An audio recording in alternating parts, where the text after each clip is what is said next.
अर्थात् प्रकृतिसँग अन्य जीवहरूसँग मानिसहरूको सम्बन्ध यस्ता कुराहरूलाई पनि यी चाडहरूले देखाएका छन्। र दाजुभाइ दिदीबहिनीहरू कति टाढा टाढा अहिले पो अलिकति बाटाहरू सजिला भए, यातायातका साधन चले, माइत जान पनि सजिलो छ, चेलीगाँ जान पनि सजिलो छ। पहिले त धेरै कठिन थियो।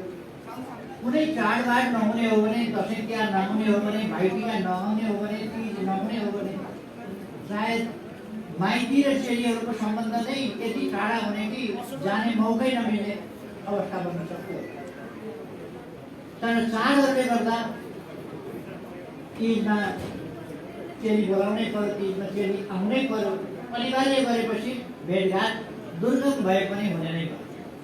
त्यससँगले हाम्रा चाडहरू भाइटिका भनेपछि दाजुभाइलाई टिका लगाइदिनै पर्यो, चेलीबेटीमा जानै पर्यो अथवा दाजुभाइ कहाँ जानै पर्यो। जता अनुकूल हुन्छ त्यो सबै चेलीबेटीहरू एकै ठाउँ भेटघाट हुने त्यो पनि अवसर मिल्ने भयो। त्यसकारण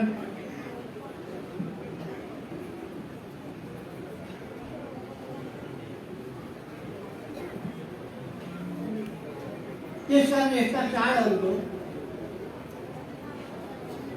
सामाजिक सम्बन्धहरूलाई, नाता सम्बन्धहरूलाई, पारिवारिक सम्बन्धहरूलाई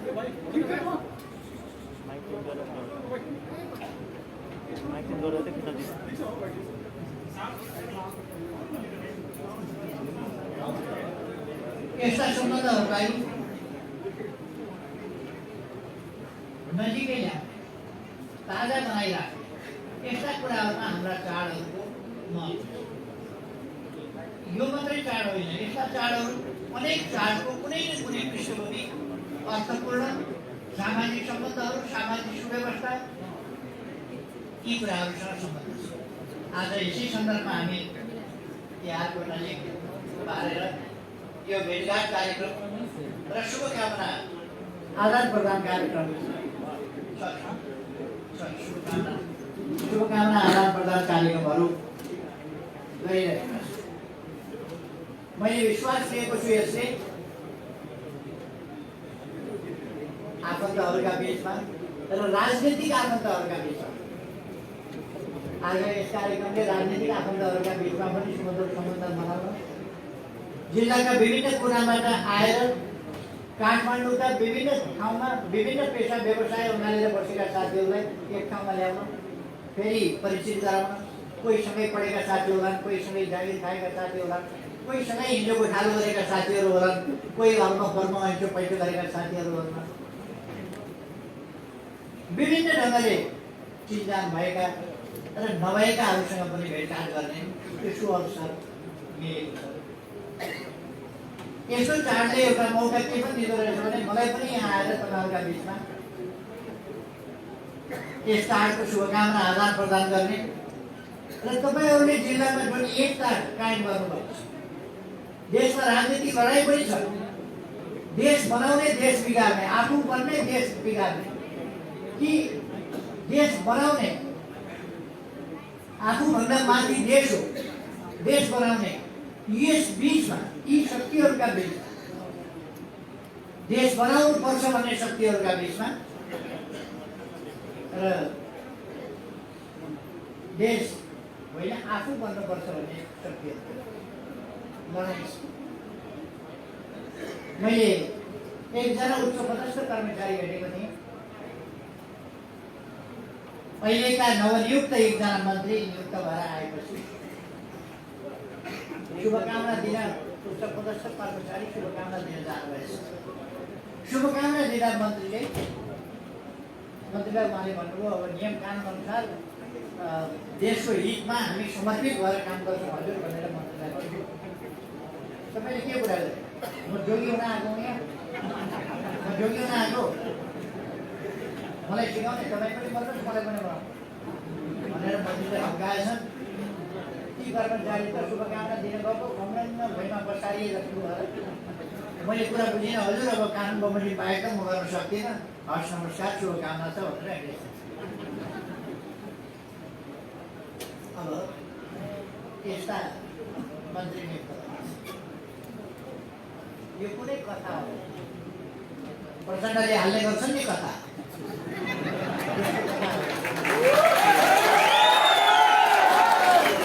प्रचण्डले चिताउनु गरेर के भन्छन् भने मलाई 1.5 लाखको खाटमा सुत्यो भनेर उडाउँथे, केपी ओलीले करोडौँ किने रहेछ। मेरो भान्सामा त भाँडाकुँडा पनि आफ्नै हुन्थे, आफ्नै घरबाट लगेर भाँडाकुँडा हुन्थे, के को खिच्नु सरकारले? मलाई अब यहाँ प्रधानमन्त्रीको निवासमा सेना बस्छ, सेनाले खानु पर्यो होला, सेनालाई खाना पकाउनु पर्यो होला, त्यहाँ ग्यास खर्च भयो होला। मेरो श्रीमतीले बनाएको यति खाना खाएर बस्छु म, अनि करोडौँको भाँडाकुँडा चाहिँ के हो? एउटा रोटी खाएर बस्छु, 2 गाँस भात खाएर बस्छु, अनि करोडौँको भाँडाकुँडा सुनका भाँडामा पकाउनु र अल्मुनियमका भाँडामा पकाउनु र बिचरा मलाई खासै फरक छैन। खै यो विरोध गर्नेहरूले यस्तो भन्ने गर्छ, विरोध गर्नेहरूले यस्ता किस्साहरू बनाउने गर्छन्, हामीलाई कुनै किस्सा बनाउनु छैन।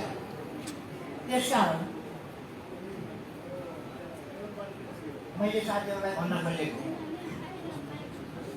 हामी देश बनाउने एउटा अभियानमा छौँ। त्यस अभियानबाट आतंकित भएर एउटा उनीहरूले खाना पाएनन् भन्ने चिन्ता, उनीहरूको कामै खाने हो, जोगी हुन आएको हो र भनेर त मात्रै भन्छ, खान गएका, जोगी हुन होइन धनी हुन गएका, यस्तो खालको सरकार छ। यो एउटा त पटेली पात्रको मैले कुरा गरेँ, लाइने लस्करै त्यसो। खै यस्तो बेलामा राजनीतिक वैचारिक रूपमा हामी देश बनाउने सङ्कल्पमा छौँ। हामीले समाजवाद निर्माण गर्नका लागि अहिले समाजवादतर्फको यात्रा हामीले अगाडि बढाएका भनेका छौँ र हाम्रो कार्यक्रम अहिले समाजवाद उन्मुख कार्यक्रम रहेको छ। समाजवाद उन्मुख कार्यक्रम एउटा मैले अस्ति हाम्रो महाधिवेशनमा पनि बोल्दाखेरि भनेको थिएँ, हामी कार्यकर्ताहरूले जनताका बिचमा गएर समाजवाद मात्रै भन्ने, तर समाजवाद भनेको के हो भन्ने कुरा बताएन भने जनताले समाजवाद बुझ्दैन। समाजवाद बुझेन भने कसैले पार्टीको नामै समाजवाद राखेका छन्।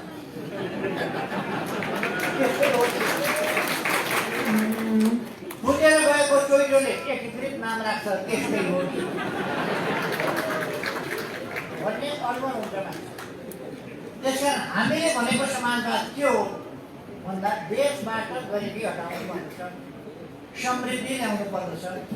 त्यसका लागि के गर्नुपर्छ? सम्पूर्ण क्षेत्रहरूमा उत्पादन बढाउनु पर्छ। त्यसका लागि उत्पादकत्व वृद्धि गर्नुपर्छ। उत्पादकत्व वृद्धि गर्ने, उत्पादन बढाउने, अनि त्यसका लागि के गर्नुपर्छ? विज्ञान प्रविधिको प्रयोग गर्नुपर्छ, नयाँ नयाँ प्रविधिको प्रयोग गर्नुपर्छ। त्यसका लागि बेरोजगार मान्छेलाई रहन दिनु हुँदैन। मान्छे देश बनाउँछु काम गर्छु भन्छ, हामी काम दिन सक्दैनौँ र बेरोजगार बस्छ। रोजगारीका अवसर हामीले सिर्जना गर्नु पर्यो, युवाहरूलाई रोजगार बनाउनु पर्यो।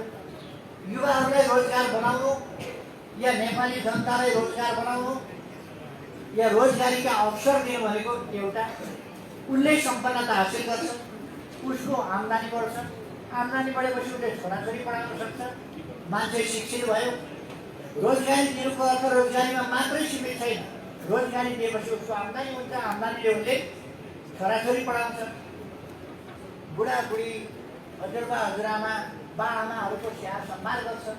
रोजगारी भएपछि, आम्दानी भएपछि छोराछोरीको स्वास्थ्यमा ध्यान दिन्छ, राम्रो खाना खुवाउँदा। गरिबीबाट देश हट्दै जाला, गरिबी हट्दै जाला, देश गरिबीबाट मुक्त हुँदै जाला। त्यसकारण हामीले उत्पादन र उत्पादकत्व वृद्धि गर्नुपर्दछ। रोजगारीका अवसरहरू सृजना गर्नुपर्दछ। आधुनिकीकरण गर्नुपर्दछ। देशलाई पूर्वाधारको विकास गर्नुपर्दछ। बाटाघाटा, पुल, एयरपोर्ट, जोलुङ्गे पुल, केबल कार आदिको विकास गर्नुपर्दछ। यसरी हामीले हरेक क्षेत्रमा ऊर्जाको विकास गर्नुपर्छ, विद्युतीकरण गर्नुपर्दछ। बाटो पुग्यो भने, बिजुली पुग्यो भने, गाउँमा विद्यालय छन् भने, स्वास्थ्य चौकी छ भने जनताले त्यसपछि नयाँ नयाँ खालका पेसा व्यवसाय अप्नाउन सक्नेछ र त्यसमा अगाडि जान सक्दछ। अब यसरी गरिबी हटाउने, समृद्ध नेपाल बनाउने, विकासका कामलाई अगाडि बढाउने, समृद्ध नेपाल बनाउने र नेपालीलाई सुखी बनाउने। सुखी नेपाली, समृद्ध नेपाल भनेको समाजमा हो। नेपाललाई धनी बनाउनुपर्छ, नेपाली जनतालाई सुखी बनाउनुपर्छ। सुखी बनाउनका लागि खाना पाउनु पर्यो, लाउन पाउनु पर्यो, बस्न पाउनु पर्यो, घर चाहियो, घर हुनु पर्यो, छोराछोरी पढाउन पाउनु पर्यो, बिमारी हुँदा उपचार पाउनु पर्यो र आधुनिक सुविधाहरू जो उपलब्ध छन् ती प्रयोग गर्न सक्ने हैसियत हुनु पर्यो। आधारभूत आवश्यकताको परिपूर्ति भनेको अब 5वटा आधारभूत आवश्यकताको परिपूर्ति, खाने, लाउने, बस्ने, शिक्षा र स्वास्थ्य जस्ता कुरा मात्रै भएन। अब आधारभूत आवश्यकता भने भित्र तपाईँको मोबाइल पनि पर्छ। मोबाइल तपाईँहरू हरेकसँग छ, मोबाइल बिना तपाईँको जिन्दगी नै नचल्ने भइसक्यो। आधारभूत आवश्यकता, एक दिन चिया नखायो हुन्छ तर एक दिन पनि तपाईँ मोबाइल बिना चल्नै सक्छ। हालत त्यो भनेको आधुनिक सुविधाहरू, आजका उपलब्ध सुविधाहरू पनि तपाईँलाई चाहियो। बाटोमा गाडी चलेन भने तपाईँ कार्यालय जान सक्नुहुन्न, कार्यालयबाट फर्किन सक्नुहुन्न, अथवा ती सुविधा उपलब्ध हुनु पर्यो र प्रयोग गर्न सक्ने हुनु पर्यो। यस ढङ्गले गरिबी, अभाव हुनु भएन, अभावभन्दा माथि उठ्नु पर्यो जिन्दगी। अधिकार सम्पन्न हुनु पर्यो जिन्दगी। अधिकार त छ तर त्यहाँ पुग्नै पाइँदैन। संविधानमा लेखिया छ, कानुनमा लेखिया छ तर पुग्न पाइँदैन भने त्यो अधिकारले काम गर्छ। त्यसकारण अधिकारको उपभोग सम्म पुग्न पाउने, गर्न पाउने, उपभोग गर्न पाउने सम्मको पहुँच जनताको हुनु पर्यो। सामाजिक न्याय र समानता हुनु पर्यो। केही मान्छे खरबपति हुने, फोर्स बुकमा नाम लेखाउने, विश्वका धनीमा, तर यहाँ नेपालमा अधिकांश मान्छे चाहिँ गरिबै हुने कुराले त्यो दामासलाई बाँड्दाखेरि आम्दानी हरेकका भागमा धेरै परेका देखिन्छ तर मान्छे चाहिँ गरिब भएका। त्यसकारण हामीले खोजेको त्यस्तो होइन। सामाजिक न्याय र समानता, कोही पनि गरिब हुनु भएन, कोही पनि पछाडि पर्नु भएन, कसैको पनि जिन्दगी अभावग्रस्त हुनु भएन, कोही पनि पढ्न लेख्न नपाएको हुनु भएन, कोही पनि छोराछोरी पढाउन लेखाउन नपाएको नसक्ने हुनु भएन, कसैले पनि बिमारी हुँदाखेरि आवश्यक उपचार प्राप्त गर्न नसक्ने स्थिति हुनु भएन। सामाजिक न्याय र समानता, अधिकारमा, अवसरमा, सबै कुरामा सामाजिक न्याय चाहियो र राष्ट्रका उपलब्धिहरू, ती उपलब्धिहरूमा समानता चाहियो। त्यसर्थ ती उपलब्धिहरू सहितको समानता।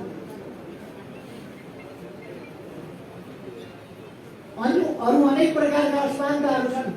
असमानता अलिक सामान्य कुरा हो तर विभेद, भेदभाव नेपाली समाजमा छ। त्यो भेदभाव अन्त्य हुनु पर्यो, पक्षपात अन्त्य हुनु पर्यो। सबै भेदभाव रहित जिन्दगी सबैले बाँच्न पाउने, पछाडि परेको समुदाय पनि अगाडि बढ्न पाउनु पर्यो, बढेको हुनु पर्यो। राज्यमा, जनप्रतिनिधित्वमा, नीति निर्माणमा, अनेक कुरामा सबैको पहुँच र हिस्सेदारी, आफ्नो रुचि र क्षमता अनुसारको पहुँच र हिस्सेदारी हुनु पर्यो। सामाजिक न्याय र समानता त्यसरी हरेक क्षेत्रमा प्राप्त गर्ने। कहीँ पनि डरको, त्रासको वातावरण छ भने कसैले मेरा अधिकार खोज्छ कि, कसैले मेरो सम्पत्ति खोज्छ कि, अथवा कसैले मेरो अवसर खोज्छ कि, अथवा अरू प्रकारका असुरक्षा शरीरमा, जिउमा, धनमा, परिवारमा, अरू कुनै कुरामा असुरक्षा महसुस हुन्छ भने, शान्ति छैन समाजमा भने, शान्तिपूर्ण ढुक्कले बाँचेको छु म र मलाई कतिवटा खतरा छैन भन्ने परेको छैन भने यताबाट खतरा होला कि उताबाट खतरा होला कि भन्ने छ भने यस्तो समाजमा मान्छे सुखिन सक्छ। त्यसकारण समाजमा शान्ति चाहिन्छ, सुव्यवस्था चाहिन्छ। जनतालाई राज्यले दिनुपर्ने सेवा सुविधाहरू तत्काल सहज ढङ्गले उपलब्ध गराउने, परिआएका बखत राज्य उपस्थित हुने र त्यहाँ जनताका समस्या हेर्ने, त्यस खालको परिपाटी हुनुपर्छ। जनताका काम तत्काल राज्यले गर्नुपर्ने जनताका काम, जनतालाई पुर्याउनु पर्ने सेवा सुविधा पुर्याउने खालको प्रशासन, त्यो कुरा हुनुपर्छ। जनताको सेवा गर्ने, देशप्रति वफादार, देशप्रति इमान भएको त्यस्तो सरकार हो र त्यसरी जनताका हित र देशका हितमा काम गर्ने सरकार हो। र सुरक्षित जीवन, भयरहित जीवन, त्रासरहित जीवन यो बाँच्न पाउने अधिकार र सम्मानयुक्त जीवन, कसैले अपमान गर्न नपाओस्, कसैबाट अपमान भोग्न नपरोस्, अपमानित हुन नपरोस्, यस्तो समाज। यही समाज हो समृद्ध नेपाल, सुखी नेपाल। यही समाजलाई भन्छ समाजवाद। समाजवाद हामीले भनेको समाजवाद के हो? कोही तर्सिन्छन्, कोही आँटिन्छन्, कोही समाजवाद भनेर पार्टीको नाम राख्छन् र समाजवाद सिद्ध्याउनका लागि लाग्छन्। समाजवाद बनाउन लाग्यो पार्टीले। यो पार्टीले नेतृत्व गरेर समाजवाद हुने भयो भनेपछि त्यो पार्टीलाई समाप्त पार्नका लागि कोसिस गर्छ। अहिले बिचरा माधव नेपाल कुदैको देख्दा माया लाग्छ। किन कुद्या होला?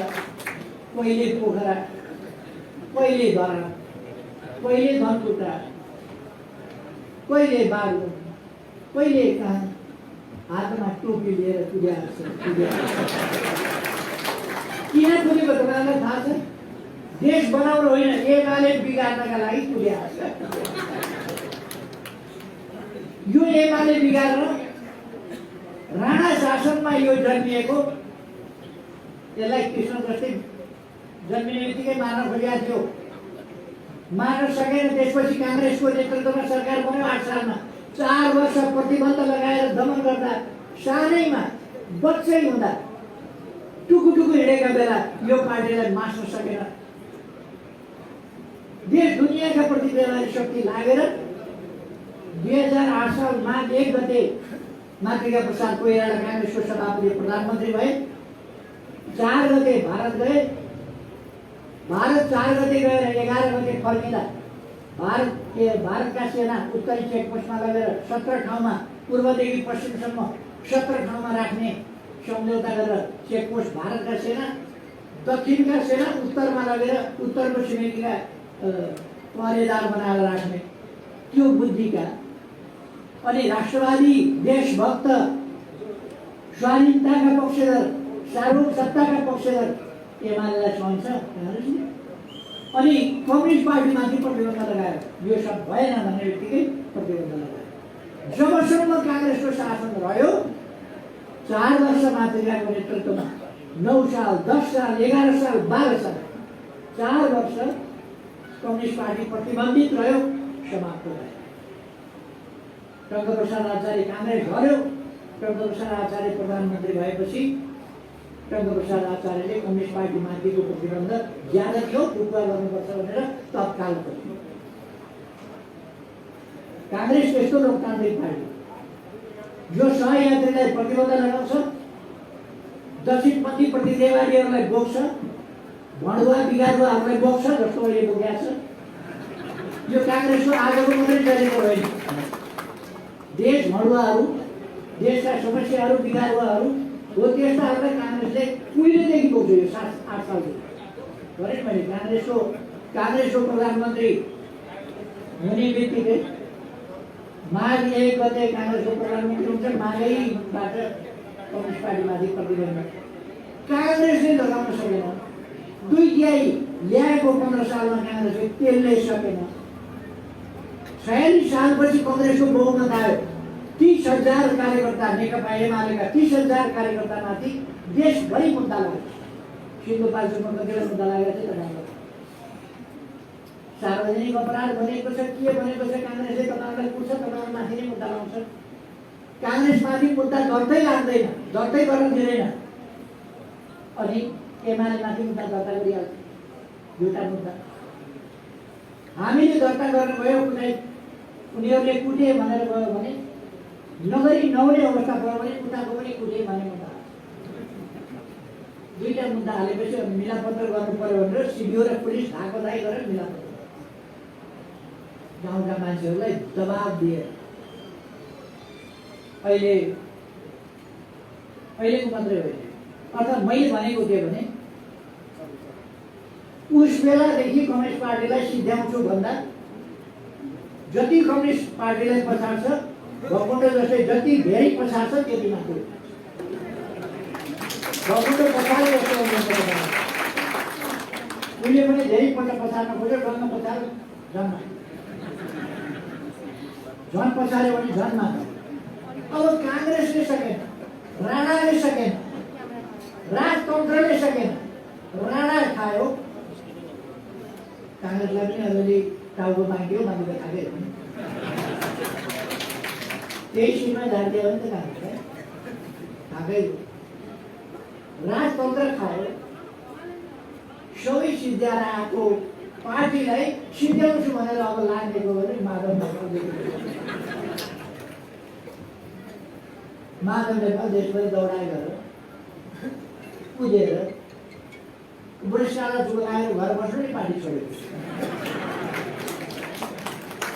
बेकारको तमासा गर्नुलाई चाहिँ उता कुदिएको छ, उता कुदिएको छ, उता कुदिएको छ, उता किन भन्दा एमाले सिद्ध्याउन किन सिद्ध्याउनु पर्यो भन्दा एमाले त अचम्मै गरो यो 3.5 वर्ष सरकार चलाउँदा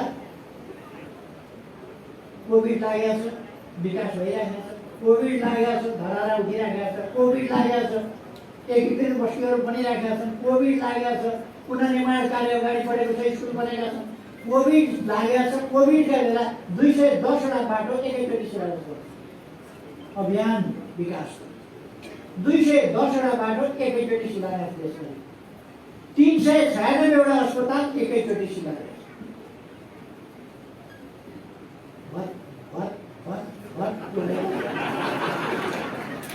यो त के गर्न आँट्यो एमाले?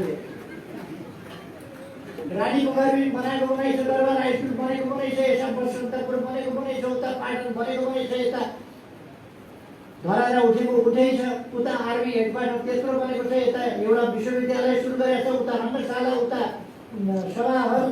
यसपल्ट हामीले महाधिवेशन गऱ्यौँ, हामीले डिजाइन गरेर, हामीले सुरु गरेर, हामीले शिलान्यास गरेर, हामीले उद्घाटन गरेर महाधिवेशन पनि खासै खाटी उद्घाटन त महाधिवेशन गरेर गऱ्यौँ नि। महाधिवेशनको अघिल्लो दिनसम्म के भन्दै थियो, हल बनेकै छैन त्यत्तिकै उद्घाटन गर्ने नगरिकन त्रिपाल लागेर गरिहाल्छ।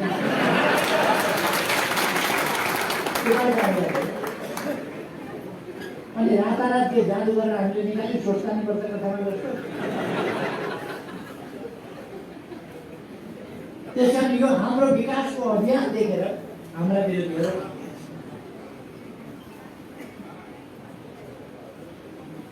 यो एमाले विरोधी जुन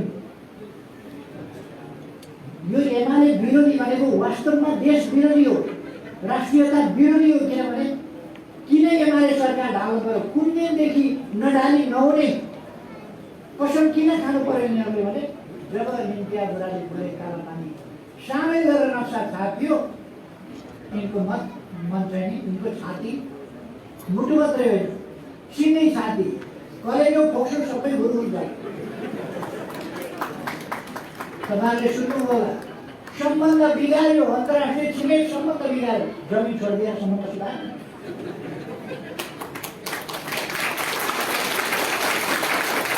हामीले हाम्रो जमिनको दावा गरेर नक्सा निकाल्दा सम्बन्ध बिगार्यो भन्नेहरू नेटवर्क दोर्जे मेन्टालिटी नेटवर्क दोर्जेले सिक्किम सुम्पियो, सम्बन्ध सुधार्यो। अनि पछि बुढेसकालमा पहिले जाँदा रेड कार्पेट ओछ्याउँथे, पछि दर्शन भेट पाउन भन्दा सेक्सनमा विचारमा त के सुब्बाले पनि दर्शन भेट गर्न छोडिदिएन, सक्क पऱ्यो सम्बन्ध सुधार्दा। जिम्मालाई दिएर सम्बन्ध सुधार्दा कस्तो रहेछ? यो नेटवर्क दोर्जे मेन्टालिटी सम्बन्ध बिगार्यो। अनि हामी कम्फर्टेबल सरकार बनाउँछौँ नि, हामीलाई ल्याउन भनेर हार गरे। कम्फर्टेबल, यो चाहिँ कम्फर्टेबल भएन अरे, अप्ठ्यारो गरे। त्यस कारण कम्फर्टेबल सरकार, कम्फर्टेबल सरकारमा हामीले देख्यौँ नि कस्तो कम्फर्टेबल सरकार हो। ट्विन काटेर के दामी अरे जयसिंह धामी, ट्विन काटेर जयसिंह धामीलाई महाकालीमा बनाउँदा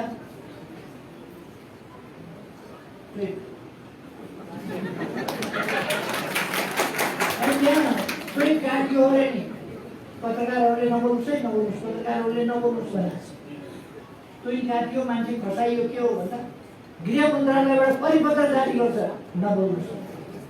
नेपाली नागरिक अन्यायपूर्ण ढङ्गले कुनै पनि हिसाबले कुनै पनि गल्ती होला के होला, तर ट्विन काटेर झराएर नदीमा खसाउन पाइन्छ। यस्तो कुरामा पनि बोल्न नसक्ने भुतिहाराहरू देश घुमेर के भन्दै हिँडेका, जनताका अगाडि डाँट कुरा के बोल्दै हिँडेका। जयसिंह धामीलाई ट्विन काटेर झराउनु व्यक्तिको गल्ती हो, अपराध हो, त्यो दोषीमाथि कारवाही गर्नुपर्छ भनेर भन्न सक्ने रहेछन्, त्यो भन्न नसक्ने बिचरा। अनि मैले एकपल्ट भनेको थिएँ, यिनीहरूले के भन्छन् त भन्दा यिनीहरूको एउटै मात्रै कुरा छ। मैले एकपल्ट भनेको थिएँ त्यही हो, अरू केही छैन। धारे हात लायो केपी ओलीलाई सराप्यो।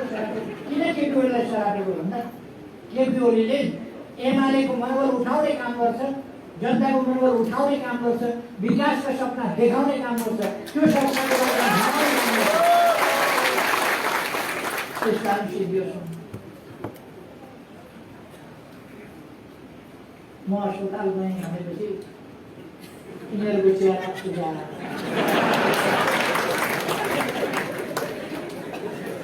ड्राइभरको बत्ती बल्ने जस्तो देख्छ। अस्पतालबाट त डिस्चार्ज गरेर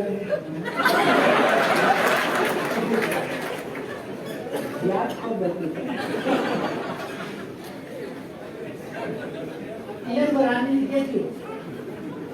एमाले कसरी सिध्याउन सकिन्छ, कसरी कमजोर पार्न सकिन्छ, त्यही हो यिनीहरूको राजनीति। तर म यिनीहरूलाई गाली गर्छु।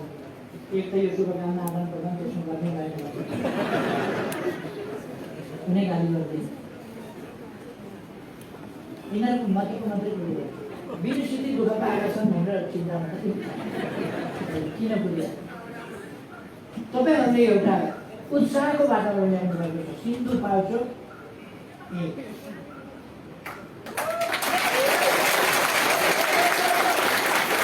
मलेसियामा यहाँ हामी जय नेपाल भन्छ, नमस्कार भन्छ, के भन्छ, त्यहाँ अभिवादन गर्दाखेरि एक मलेसिया, उनीहरूको अभिवादन गर्दा एक मलेसिया। मलेसिया दुईटा छैनन्, फुट छैन, मलेसिया एक। उनीहरूको अभिवादन गर्दा नमस्कार नभनेर एक मलेसिया। त्यस्तै हाम्रो अभिवादनै जस्तो भएको छ, एक एक।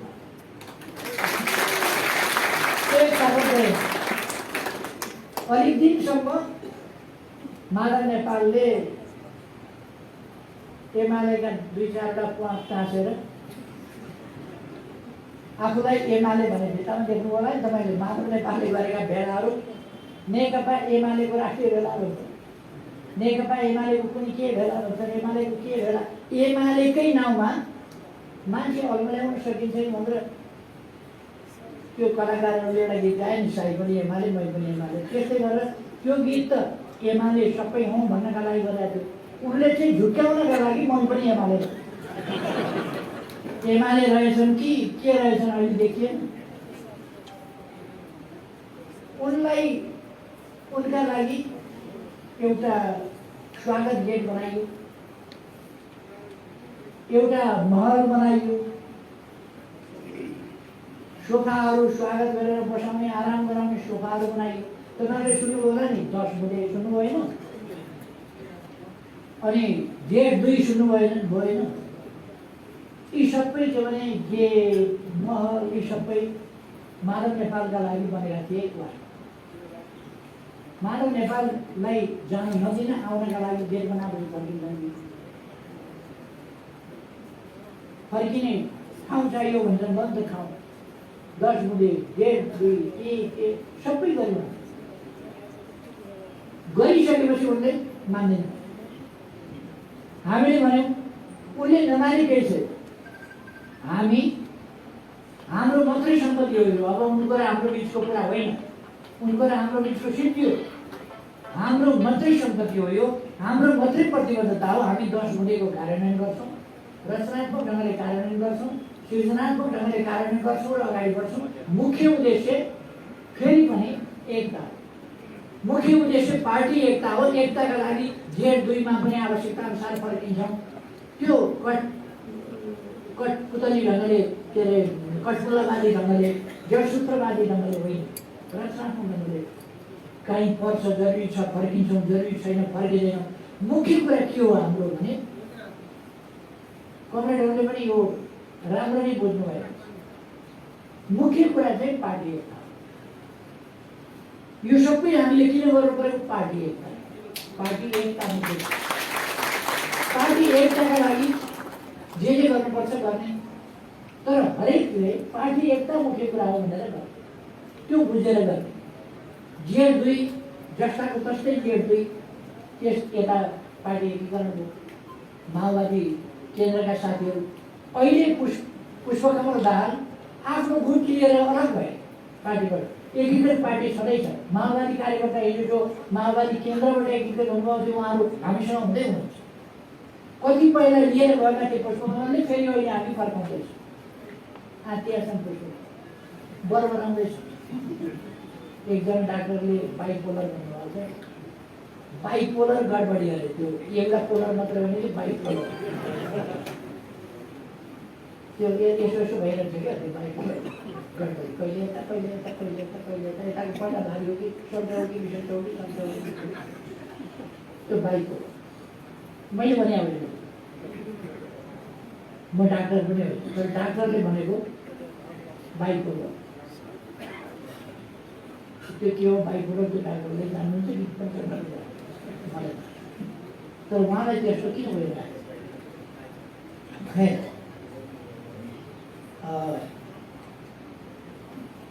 हामी अब एउटा महाधिवेशन हामीले अत्यन्त भव्यताका साथ गर्यौँ। दुनियाँ आश्चर्यचकित भयो। अत्यन्तै भव्यताका साथ गर्यौँ। त्यसको व्यवस्थापन लगायतका पक्षहरू त्यसले महत्त्वपूर्ण कामहरू यति सहज ढङ्गले गर्यो।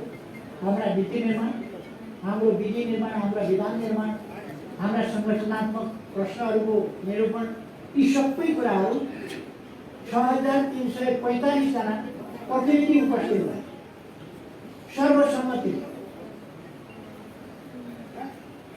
एकदमै सजीव छलफल, सहभागिता, व्यापक सहभागिताका बिचमा सजीव छलफल।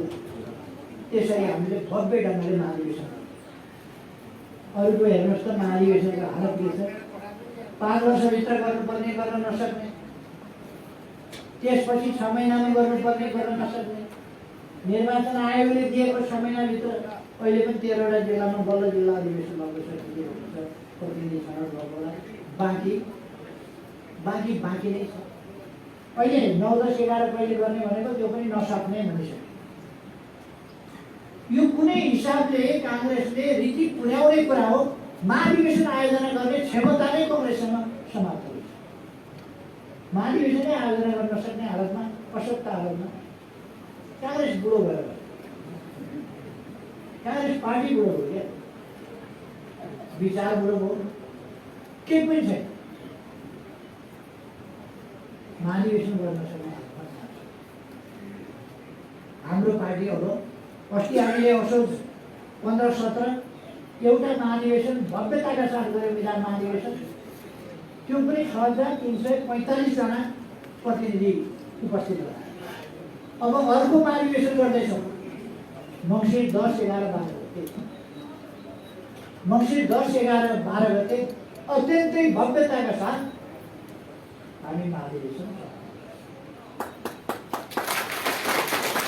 असाधारण जनउपस्थितिका साथ महाधिवेशन सम्पन्न। दुनियाँ आश्चर्यचकित हुनेछ नेकपा एमालेको क्षमताले। एउटा जिल्लाको सम्पर्क मञ्चका सबै साथीहरू आउन भ्याउनु भएको छैन। कतिको काम होला, कतिको के होला, कोही कता होला, कोही कता होला, के होला, कसैको छुट्टी नमिल्ला, कसैको बुढाबुढी घरमा छोड्न नमिल्ने होला, कोही केटाकेटी छोड्न नमिल्ने होला, के होला, सबै त आउनु भएको छैन। तर पनि हल सानो भएर देखिरहेका छौँ हामीले। हल सानो भएर सम्पर्क मञ्चको एउटा कार्यक्रममा हामीलाई हल सानो भन्न गोदावरीमा हामीले हल बनाएछौँ र महाधिवेशन गर्न पाइयो। एमालेको त महाधिवेशन गर्ने पनि ठाउँ छैन। जिल्ला अधिवेशन गर्न गाह्रो छ, ठाउँ पुग्दैन। एउटा जिल्लाको केही सम्पर्क मञ्चका है काठमाडौँमा बसिरहेका केही साथीहरू जम्मा हुँदा यो स्थिति आउँछ। अनि अरू कुनै पार्टीले हामीसँग गफ गर्न सक्ने ठाउँ छ र? नेपाली कङ्ग्रेसका नेताहरूले भनिसके, साथीहरू होस् गर है, दायाँ बायाँ बस्ने साथीहरू होस् गर, सबैले राम्रो सुन, एमाले फुटेको पनि छैन, टुक्रिएको पनि छैन, केही भएको छैन, शक्ति घटेको छैन, जस्ताको तस्तै छ। एमालेसँग लड्न सजिलो छैन, राम्रो तयारी गर्यो। एकजना नेपाली कङ्ग्रेसका नेताले ढिलो भए पनि बल्ल आएर अलिअलि बुझेछ, अलिअलि बुझे। अर्को नेताले मनको कुरो बोल्दै जाँदा एकदिन खुब त खुस्सा, हामीलाई त एउटा वडा जित्न पनि खुब गाह्रो पर्छ, क्या हो होइन। त्यो फुकिएको हो क्या मनको। अनि मैले भने ठिकै भन्यो भन्नु मैले समातेँ। अनि साथीभाइले भनेछन् मलाई, यो किन भनेको, यसो भनेको यस्ता कार्यकर्ताको मनोबल गिर्छ, केटीले पाइहाल्नु मौका के कोने भन्ने खाइहाल्छ, त्यस कारण यसो भन्नु भएन भनेको। अबको चुनावमा सबभन्दा ठुलो पार्टी हाम्रै हुन्छ भनेर भनेको छ। सबभन्दा ठुलो पार्टी उनकै हुन्छ अरे, ओडा चाहिँ जित्दैन अरे, सबभन्दा ओडा चाहिँ जित्दैन, सबभन्दा ठुलो पार्टी उनकै हुन्छ। जे होस्, नेकपा एमाले यो ठुलो पार्टी हुनु एकदम आवश्यक छ। अझै यसलाई विस्तार गर्नुहोस्, अझै नयाँ साथीहरू, युवाहरू यसमा सामेल गर्दै जानुहोस्, नयाँ साथीहरू सामेल गर्दै जानुहोस् र वैचारिक हिसाबले लोकपात मात्रै सिकाउने हो। यो दिउँला, त्यो दिउँला, यसो दिउँला, उसो दिउँला भनेर दिएर आफ्नो खौरिएर मसिन हुँदैन भन्ने नेपालीमा एउटा भनाइ छ। हिजो अलिक अबेलादारी काटेर थिएँ, बेलुका बेलुका पढ्छ, आज नकाटे हुन्छ होला भनेको बढी छ। हिजो बेलुका खौरिएको आज खोइ मसिन, त्यस कारण यो हिजो बेलुका दिएको पनि यस्तै हो, अहिले फसल भइसक्यो। दारी खौरिए जस्तै हो, दारी खौरिए हिजो बेलुका खौरियो, अहिले त फेरि मसिनै छ। दिएर आफ्नो हुने कुरा पनि त्यो सही कुरा हो। दिएर के दिएर देशका लागि समर्पित हुने हो, देश बनाउने हो, नयाँ नेपाल बनाउने हो, समृद्ध नेपाल बनाउने हो, त्यसका लागि हामी बलिदान हुन तयार भएर हिँडेका मान्छौँ, जेल खट्न तयार भएर हिँडेका मान्छौँ।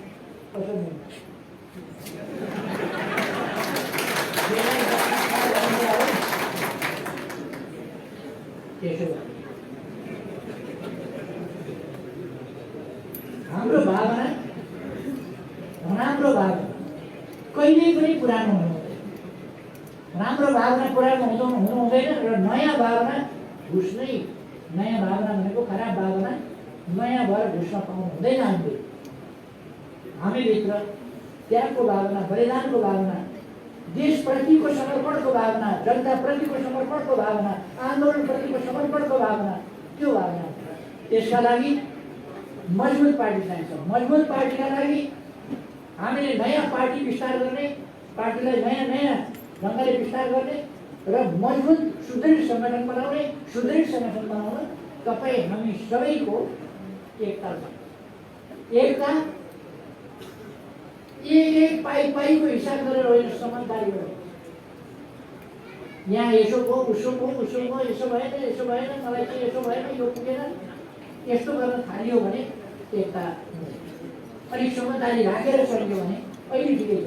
साथी छानियो भने अरूबाट हामी खानुलाई काम गर्दैछौँ, देशका लागि काम गर्ने भन्ने हिसाबले हामी गयौँ भने एउटा लफडा हाम्रोमा छ। म साथीहरूलाई भन्न चाहन्छु, आसन ग्रहणको समस्या। आसन ग्रहणको के समस्या छ भने पदमा भयो भने जसो भयो भने आसन ग्रहण गर्न पाइन्छ, पदमा भएन भने तल बस्नुपर्छ। फलानु आसन ग्रहण गरेर माथि बस्ने, म तल बस्नु कसरी हुन्छ भन्ने एउटा ठुलो मनोरञ्जन छ। त्यसकारण ठुला मञ्च बनाउने, नाचगान छ भने ठुला मञ्च बनाउनु, नाचगान गर्नु, कलाकारले नाच्नु पऱ्यो। आसन ग्रहण गरेर ठुलो मञ्च बनाउँदै नगर्नुहोस्, अगाडि खाली ठाउँ राख्नुहोस्, नेताहरूलाई अगाडि ठ्याक्क बसाउनुहोस्, बोल्ने मान्छेलाई हेर्छन् दिनुहोस्, सभापति आसन ग्रहण गर्छ, अरू मान्छे तलै बस्छन् सबै। यो टन्डा खराब हुन्छ क्या, यो आसन ग्रहण गर्न खोज्नु। मलाई पनि पद चाहियो, मलाई पनि पद चाहियो, अरूलाई आसन ग्रहण गराउँदा पछाडि कुनामा बसेर हेर्नुपर्छ भन्ने जुन मनोविज्ञान छ त्यो आसन ग्रहण गराउन छोड्नुहोस् त। एकपल्ट कस्तो हुन्छ, सिन्धुपाल्चोकले सुरु गरे हुन्छ, आसन ग्रहण गर्नु सभापति राख्दै मञ्चमा सञ्चालन गर्ने सञ्चालन गर्छ। अरू सबै साथीहरू तल बस्दाखेरि के तह घट्छ, पद घट्छ, ओदा घट्छ, केही घट्छ। अनि यो आसन ग्रहण अरू देशहरूमा धेरै ठुलो समस्या, यो पदको समस्या हुँदै हुँदैन। अमेरिकातिर सभापति पनि हुँदैन, कार्यक्रम सभापति हुँदैन, एउटा आउँछ उद्घोषण गर्छ, अब फलाना बोल्नुहोस्, मैले भन्छु अब म बोल्दैछु भने अब कहाँबाट अमृत गोरालाई म माइक हस्तान्तरण गर्छु भनेपछि उहाँ आउनुहुन्छ, उहाँले बोल्नुहुन्छ, उहाँले भन्नुहुन्छ अरुण नेपाललाई म माइक हस्तान्तरण गर्छु, उहाँले बोल्नुहुन्छ, अन्तिममा उहाँले भन्नुहुन्छ अब यो कार्यक्रम मैले समाप्त गर्छु। बोल्दै जान्छन्, हस्तान्तरण गर्दै जान्छन्, सञ्चालक पनि उही, वक्ता पनि उही। अब सभापति नहुँदा के हुन्छ त? बारमा हिजो सभापति नभएर उठाउट गरे हो।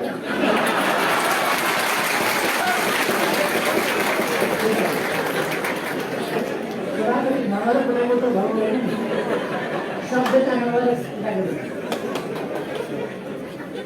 त्यस कारण हामीले सभ्यताको विकास गरौँ, सभापति गरौँ। त्यसर्थ म साथीहरूलाई भन्न चाहन्छु, हाम्रो पार्टी एउटा महान उद्देश्यका साथ लागेको छ र तपाईँहरू त्यो त्यस महान उद्देश्यलाई आफ्नो ठाउँबाट जुरुक्क उठाउनका लागि अगाडि बढ्नुभएको छ। एकताबद्ध भएर तपाईँहरूलाई म प्रशंसा गर्न चाहन्छु, तपाईँहरूलाई धन्यवाद भन्न चाहन्छु, तपाईँहरूलाई सलाम गर्न चाहन्छु। तपाईँहरूले एकता,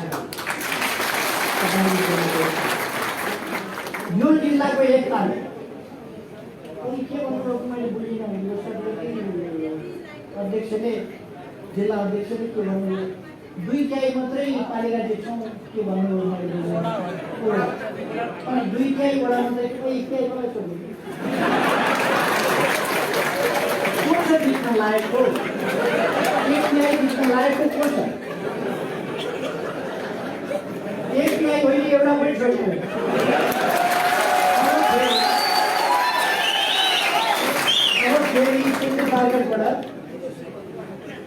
अग्नि सापकोटा जस्ता मान्छे संसदीय प्रणालीका कलङ्क फेरि निर्वाचित भएर संसदमा पाइएमा पाउनुहुन्छ। संसदीय व्यवस्था, संसदको सभामुखको गरिमाको त कुनै मर्यादा छैन।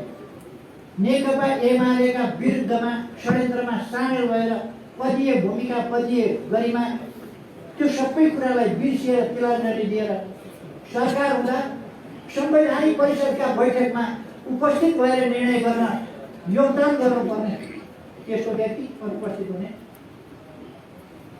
पार्टीको निर्देशनमा अनुपस्थित हुने, पदीय कर्तव्य पालना नगर्ने, संवैधानिक परिषदको सदस्यको हैसियतले सभामुख त्यहाँ उपस्थित हुनुपर्छ र उसले आफ्नो निर्णयमा सहभागिता जनाउनुपर्छ र उसले आफ्नो योगदान अनुपस्थित भएर असहयोग गरेर देश चल्नै नलिने, बर्बाद गर्ने प्रचण्ड नीति।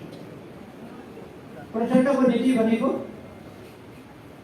देश बर्बाद हो। उनको दर्शन के हो तपाईँलाई थाहा छ? धक्का, धक्कापछि क्रमभङ्ग, क्रमभङ्गपछि होइन छलाङपछि पुग्ने कहाँ भन्दा महाविद्यालय। दर्शनै त्यस्तो कुनै बनाउने कुरा यसभित्र छ, रचनात्मक कुरा यसभित्र छ। धक्का उनी जहाँ पुग्छ त्यहाँ एमालेमा आउँदाखेरि सबैलाई कि सफारीलाई के भनेर कम्ती पानी कम्ती साबुनका डल्ला खर्च गरेर बिहा पनि बनाउँछु, 1 ग्राम पानी लिएर बेचामा भएर फेरि बनाउँछु, फेरि बेलुका बनाउँछु जस्ता यहाँ पनि धक्का क्रमभङ्ग। अनि त्यसपछि बुल्लुक्क उफ्रिएर छलाङ फेरि माओवादी केन्द्र छलाङ बनाइदियो। अब त्यसपछि आउँदैछ महाविद्यालय, त्यो चुनावमा आउँछ महाविद्यालय।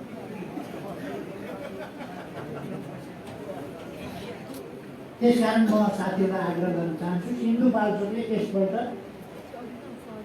धेरै चाहिन्छ संसदीय निर्वाचन क्षेत्रबाट 2टा सांसद, प्रदेश सभामा 4वटा प्रदेश सभा,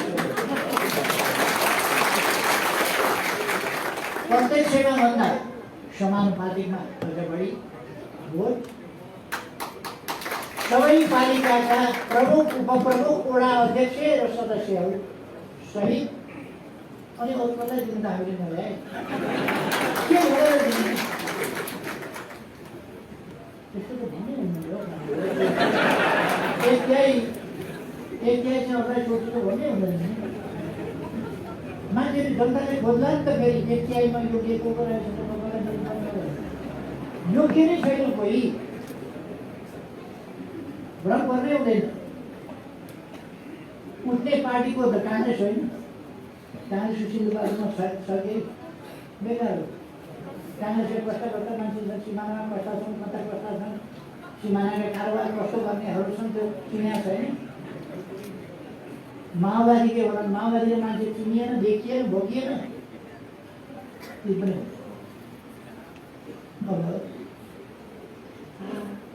अर्को त नाम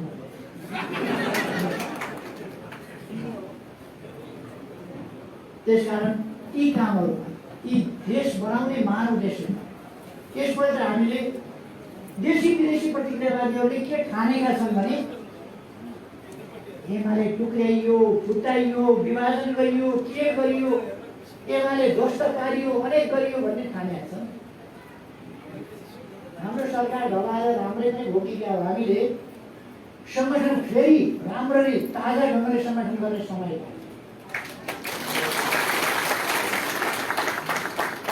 अलिक समय पछि हुन्छ नि त। 1.5 वर्ष हामीलाई बाहिर बस्दा के हुन्छ, कहिले कहिले यसो बाहिर बसेर संगठन पनि मजबुत बनाउने, फेरि संगठन मजबुत बनाएर चुनावको छेउछेउ पुगेपछि बाहिर बस्ने र संगठन गर्ने, चुनाव जित्ने, फेरि 4.5 वर्ष चलाउने, अनि अगाडि चलाए पनि हुन्छ, अनि फेरि चुनावको तयारी राम्रो गर्ने। प्रचण्डले आफैलाई धक्का दिएर चलाउन हुन्छ, हामी अरूलाई धक्का दिएर चलाउन त्यो भूमिका हो। र म कमरेडहरूलाई आग्रह गर्न चाहन्छु, तपाईँहरूले यो एकताको भावना साथ जिल्लालाई एकताबद्ध ढङ्गले प्रस्तुत गर्नुहोस्। को उम्मेदवार हुन्छ छोडिदिनु, जोसुकै उम्मेदवार हुन्छ एमाले। अब एमालेको सूर्य चिन्ह लिएर काङ्ग्रेसका पछाडि लुरु गरेर रुखमा भोट हाल्ने मान्छे अब एमाले।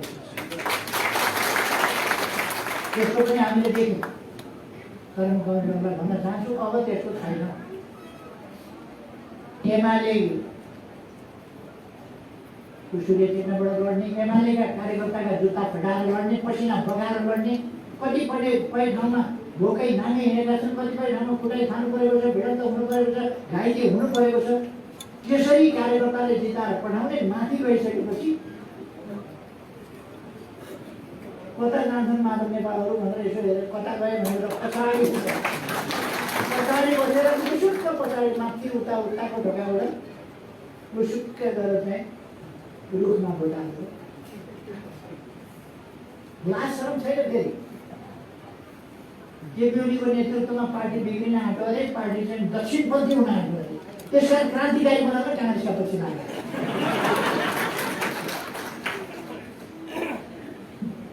यो परिभाषाबाट पार्टी मुक्त छ, पार्टी माथि उठेको छ, पार्टी एकताबद्ध भएको छ। अब यस एकतालाई हामी अझ बढी व्यापकता, विस्तृतता, सुदृढीकरण गर्दै अगाडि लान्छौँ र अनुशासित पार्टी, सुदृढ पार्टी, एकताबद्ध पार्टी, गतिशील पार्टी र विजयतर्फ अगाडि बढेको पार्टी हामी विजय यात्रामा छौँ। म साथीहरूलाई यस विजय यात्रामा आत्मविश्वासका साथ अगाडि बढ्न आग्रह गर्छु। यदि आत्मविश्वास भएन भने लडाइँ जितिँदैन। आत्मविश्वास हुने हामीसँग बढाउने आधार छ, हामीसँग सही विचार छ, त्यो विचार बोक्ने सशक्त र एकताबद्ध सङ्गठन छ, व्यापक सङ्गठन छ, हामीलाई व्यापक जनसमर्थन छ। त्यसकारण हामी जित्छौँ, निश्चित जित्छौँ। त्यसकारण हामी आत्मविश्वास निराधार आत्मविश्वास होइन, आधारयुक्त आत्मविश्वास हामीसँग छ। त्यो लिएर आत्मविश्वासको साथ नै हामी विजय यात्रा